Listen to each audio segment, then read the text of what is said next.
coming in. So talk about how satisfying it is to be here right now. You know, I had no doubt in my mind that I was going to come out and win that fight. You know, Duquesnoy is a very, very formidable opponent, but, you know, I have a great team. You know, Devin King, Caro, Darren Cruikshank. You know, we planned. I knew exactly what he was going to do. He was the same fighter that he was the last fight. I'm not saying that's a bad thing. I'm just saying that he came out and did exactly what I knew he would do. The kid hits hard. There's no doubt. There's a reason he's that top prospect. But now I'm that top prospect. You know, and I feel like I had a little bit of a chip on my shoulder coming to this fight because I felt like I wasn't getting the respect that I deserved. I was 15-1 too. I had fought a bunch of tough guys. I'd knocked people out. I fought, you know what I mean? I've beat everyone that anyone's ever put in front of me. My only loss is a controversial split decision. And I'm like, why does he have the hype and I don't? And I'm like, well, there's only one way to take it from him. Let's go out and beat his ass. And I did. That's awesome. That's a great attitude. I wondered kind of what it would be, what your attitude would be when you get matched up with a guy like that, a guy that you know is on the rise, you know? Yeah, well, you know, I originally had wanted to fight in Detroit. There's no doubt. I wanted to fight in Detroit December 2nd. That was what I was aiming for.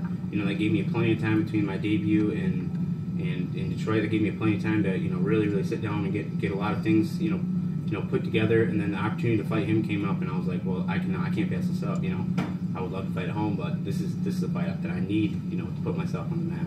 It'd be a super quick turnaround. Is December 2nd off the table now? Absolutely not. You know, I'm looking at myself right now, and you know, I want to make an excuse and say that, you know, I can't fight December 2nd because I have a fat lip, but you know, I don't think that's a legitimate excuse. You know, so if the opportunity comes and there's a fight December 2nd, I'm gonna get a paycheck. Anybody in particular in your mind for that fight? No, I haven't thought about it, but you know, within the next few days, I would be surprised if I just start poking at somebody online and see if I can't make them fight me. You feel like tonight was the type of performance that will get you at least start a little bit of the respect that you deserve, maybe? You know, I think going out and beating a guy like Duquesnoy, absolutely. You know, I definitely should be on more people's radars now. You know, I wasn't necessarily thrilled with my performance. You know, I really wanted to go out there and put on a fight of the night performance, and I wanted there to be absolutely no doubt in anyone's mind that, you know, I was the next best guy coming in at bantamweight. You know, I think that people could still say that, oh, well, you know, he's a French guy, we knew you were going to wrestle him, we knew this and this and this. You know, people are still going to doubt me, so I definitely need to go out and, you know, really, really put a stamp on the next guy and have even a better performance. So, you know, while I am satisfied and I'm happy that I got the win, I feel like there's more I could have done, you know, and I'll go back and I'll work on it and I'll get better and let's hurt the next guy. Did he seriously hurt you at any point in the fight? You know, he hit me with a body shot in the first round that really, really hurt me. It was just a clean, under my ribs, clean body shot, and I went to cover it and slid underneath, and it hit me, and he just took all the life right out of me. I stepped back and smiled at him. So that was a smile, like just pure agony. Those body shots, man, those hurt. But you know, I recovered fast. I was in good shape. But other than that, no, there wasn't a shot that really hurt me. And the kid definitely hits hard. But I was never felt like I was wobbling. There was one time he hit me and I was off balance, and I hit the cage, and I wanted people to know that I wasn't hurt. So when I bounced back, I came back and front kicked him because I didn't want, you know, people to think that, you know, that I was rocked or anything like that. I wasn't. Were you surprised that they matched you up with him? Because it seemed like he had some hype. He was a champion in another organization. He's got the look. He's from Europe. You know, he's got a lot of things that maybe they didn't want to build up, and then they put him against you. Who's Are you saying he's better looking than me? No. He comes from a certain place where they would be invested in, you know, building him up, and then they put him against you. You're not a cupcake. You're equally on the rise. Right. And so often, two young fighters who are on the rise like that don't meet this early in their UFC career.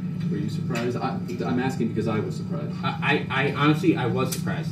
Because after my first fight, I went and looked at everyone in the family division. I started looking at all the guys I could potentially be fighting. Duquesnoy was like the furthest guy on the list. I'm like, there's no way you're going to put two guys that are 15-1, just got in the show. There's no way him and I are going to fight. That's just not likely.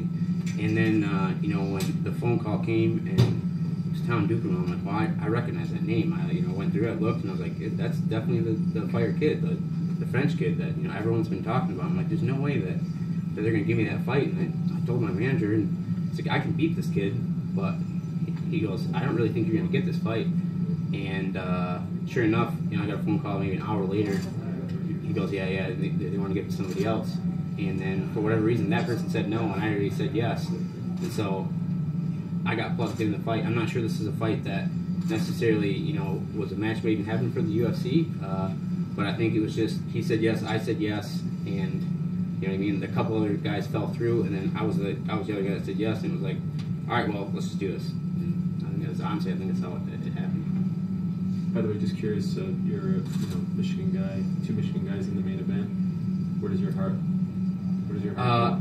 Kevin is a really, really good friend of mine. Kevin and I came up together. I mean, like, I've known Kevin since before the UFC, before he was a professional. Him and I trained together for a really long time. And, I've watched Kevin get counted out in so many different fights. I've gone with him to fights, and everyone's like, Kevin cannot beat this kid. The guy comes out and he wins.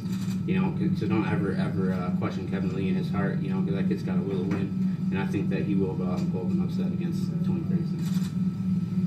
Cool. Thank you, sir. Good.